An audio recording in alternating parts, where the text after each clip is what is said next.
Saudara KPK menetapkan Wamenkumham Edward Omar Syarif Hiyariye atau Edi Hiyariye sebagai tersangka suap dan gratifikasi.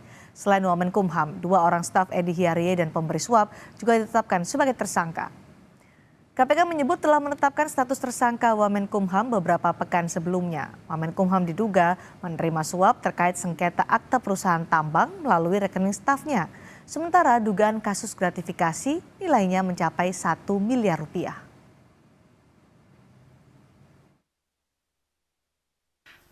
Kemudian pada penetapan tersangka Wamenkumham, benar itu sudah kami tanda tangani sekitar 2 minggu yang lalu Pak Syaf ya sekitar 2 minggu yang lalu dengan 4 orang tersangka ya dari pihak penerima 3 pemberi 1 itu. Clear.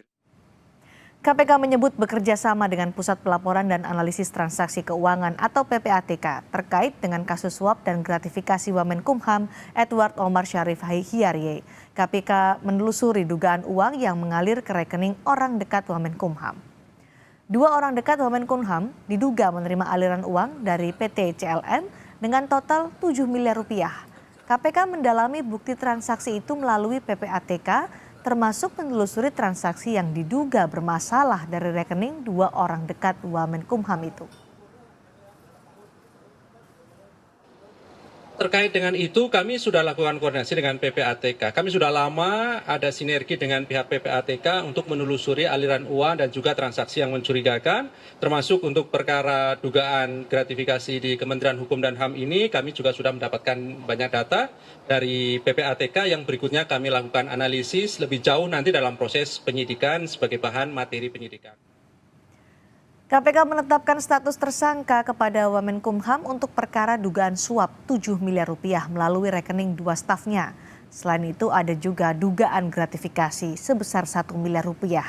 Kedua perkara itu diduga terjadi pada 2022 lalu. Meski demikian, Wamenkumham Edi Hiyariye membantah pernah menerima uang berkaitan dengan tugas atau kewenangannya.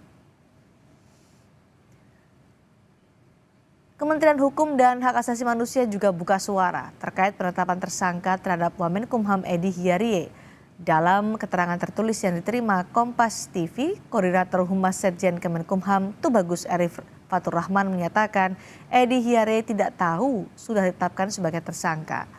Beliau tidak tahu menau terkait penetapan tersangka yang diberitakan media karena belum pernah diperiksa dalam penyidikan dan juga belum menerima sprindik ataupun SPDP. Kemenkumham menyatakan tetap berpegang pada asas praduga tak bersalah dalam perkara ini.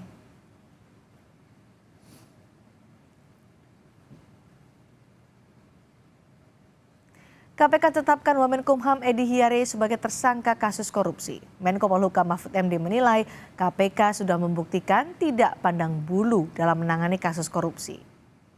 Mahfud MD menyatakan KPK sudah punya alat bukti yang cukup sehingga berani menetapkan Wamenkumham sebagai tersangka. Menurut Mahfud, langkah KPK menetapkan Wamenkumham sebagai tersangka membuktikan KPK tidak tebang pilih dalam menangani kasus korupsi. Penegakan hukum itu harus tidak pandang bulu dan itu ya dibuktikan.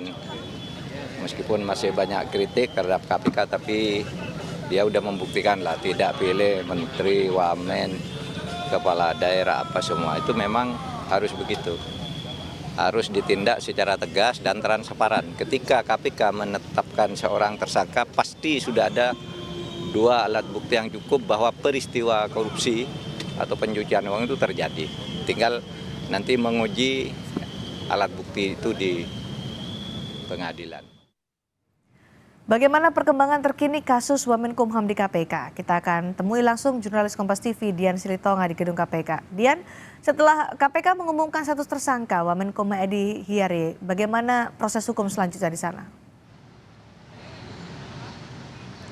Cindy, tentu saja KPK selanjutnya akan langsung memeriksa pihak-pihak yang sudah ditetapkan sebagai tersangka, termasuk juga nantinya memeriksa saksi-saksi yang dianggap berkaitan dengan kasus ini, tentu dalam rangka untuk pengumpulan alat bukti.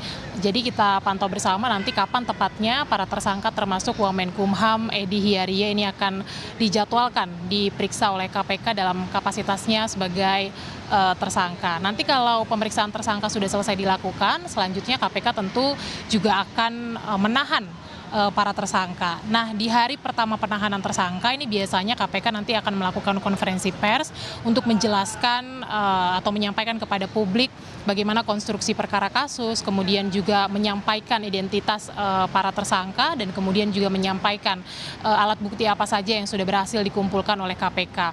Nah, sejauh ini kalau bicara alat bukti, KPK mengklaim salah satu alat bukti yang sudah dikantongi adalah terkait dengan data aliran dana dan juga transaksi mencurigakan yang dilakukan oleh para tersangka. Saat ini kita tahu KPK menyampaikan dalam kasus ini menggunakan dua pasal, yakni pasal suap dan juga pasal gratifikasi, tapi tidak menutup kemungkinan Cindy kalau dalam proses penyidikan KPK setelah berkoordinasi dengan PPATK kemudian menemukan ada upaya penyembunyian atau mungkin penyamaran hasil dana suap yang dilakukan oleh para tersangka, maka nantinya pasal akan bertambah dengan pasal tindak pidana pencucian uang.